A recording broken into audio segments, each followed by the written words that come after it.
শালবনির রাধাচূড়া, কবি আরণ্যক বসু। এই যে চলার পথটা দেখছো, আমার মেয়েবেলার ড্রয়িং খাতায় খুব যত্নে এঁকেছিলাম আর লুকিয়ে রেখেছিলাম ৯ করে ২৫টা বছর।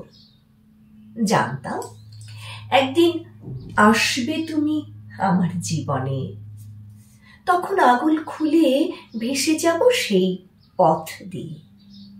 সেই আয়োজনে গাছ বুনেছিলাম, গাছ গাছ শুধু গাছ।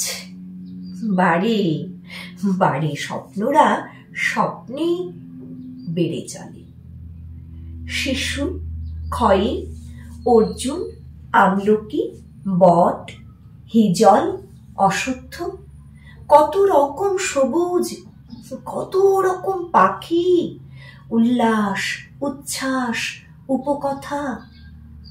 কখনো বৃষ্টি, কত নতুন পাতার ছায়ায় সেই পথ হাতছানি দেয় আমার ড্রয়িং খাতার পাতায়। তোমার সঙ্গে এ জন্মেই দেখা হবে, হে আশা যখন ত্যাগ করেছি, তখনই দেখলাম সকলের থেকে আলাদা সেই তমগ্ন সন্ন্যাসীকে। আমি মফস্বলের ভীরু রাধাচূড়া, বড় জোর শালবনি, পিয়ারডোবা, গোদা পিয়াশালের ঘাস হলুদ করে দিতে পারি ঝরে ঝরে ঝরে। তুমি তো ওই পথেই ফিরছিলে গো, জয়চণ্ডী পাহাড় থেকে আগ্রা হয়ে। আমার হলুদ শাড়ি দেখে নেমে পড়লে কেন? চাওয়ালাকে জিজ্ঞেস করছিলে শাল জঙ্গলে যাবার পথ। ও কি জানবে পথের খোঁজ?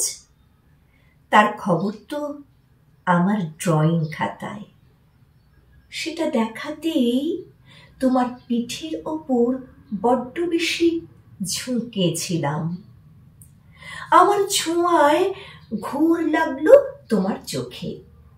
পাতা উড়লো, পাপড়ি ঝরলো, ট্রেন পালালো, ঝড় ঘনালো, ঝড় ঝড় ঝড়, ওলট পালট। শান্ত হলে দেখলাম লন্ডভন্ড স্টেশনে শুধু তুমি আর আমি, আর আমার সেই ড্রয়িং খাতার পথ। সে বুক পেতে দিয়ে ডাকলো, আয় আয় না আয়। তারপরে আর থামা যায়? ফেরা যায়?